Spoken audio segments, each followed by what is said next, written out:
మనం last time daily routine లో గనక ప్యాటర్న్ లో ఏదైనా బ్రేక్ వస్తే గనక దాన్ని టూ టైప్ ఆఫ్ స్ట్రాటజీస్ తోటి మనము రెగ్యులేట్ చేయొచ్చు అనుకున్నాం. ఫస్ట్ స్ట్రాటజీ మనం లాస్ట్ టైం మాట్లాడుకున్నాం. అంటే మీకు రేపు జరగబోయేది ఏంటో తెలిసినప్పుడు దాన్ని ఎలా మనం హ్యాండిల్ చేయాలి ఆ బిహేవియర్స్ ని అని. ఈ రోజు ఒకవేళ సడన్ గా ఆన్ అన్ ఎమర్జెన్సీ మీరు ఆ రోజు డైలీ రొటీన్ లో కనుక పిల్లలకి ఏదైనా బ్రేక్ వచ్చింది, ఏదైనా ప్యాటర్న్ చేంజ్ అయినప్పుడు మీరేం చెయ్యాలి అనేది వాళ్ళు మాట్లాడుకున్నాం. సో ఒక చిన్న ఎగ్జాంపుల్ చెప్తాను. పిల్లలు రోజు స్కూల్కి వెళ్తున్నారు, లేదంటే గనక వాళ్ళు పార్కుకి వెళ్తున్నారు.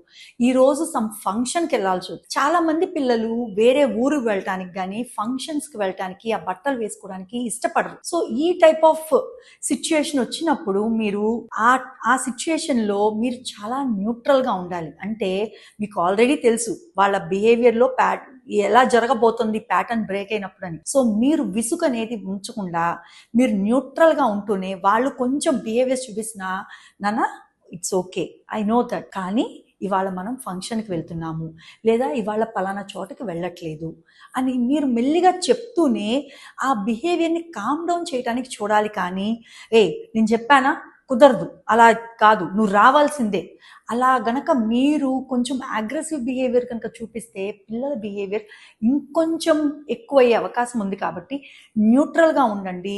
వాళ్ళు 10 సార్లు చెప్తారు, నేను రాను, మీరు వెళ్ళండి అని. ఇగ్నోర్ చేయండి. ఆ టైప్ ఆఫ్ బిహేవియర్ని మీరు విన్నట్టు ఉండి మధ్యలో 10 సార్లు వాళ్ళు చెప్తే ఒకసారి ఓకే మనం వెళ్తున్నాం అన్న ఒక్క మాటే చెప్పండి. మీరు ఎక్కువ ఎక్స్ప్లెయిన్ చేయడానికి చూడొద్దు. ఎందుకంటే explanation means attention, giving attention.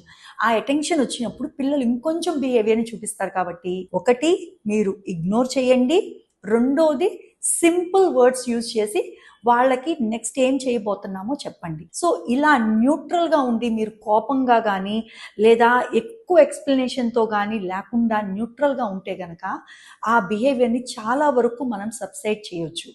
And ఇలాంటి బిహేవియర్స్ వస్తాయని మనకు తెలుసు కదా ఇన్ బిట్వీన్ ఏదైనా డైలీ రొటీన్లో. సో దీనికి మీరు ముందుగానే ఏం చేయాలి అంటే రెగ్యులారిటీని కొంచెం మధ్య మధ్యలో అవసరం ఉన్నా లేకపోయినా రెగ్యులారిటీని బ్రేక్ డౌన్ చేస్తూ ఉండాలి.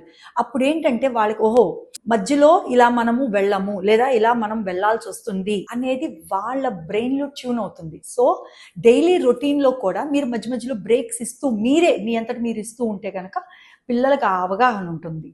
సో నెక్స్ట్ ఎపిసోడ్లో ఇంకొన్ని మంచి విషయాలతో మనం కలుసుకుందాం. Thank you.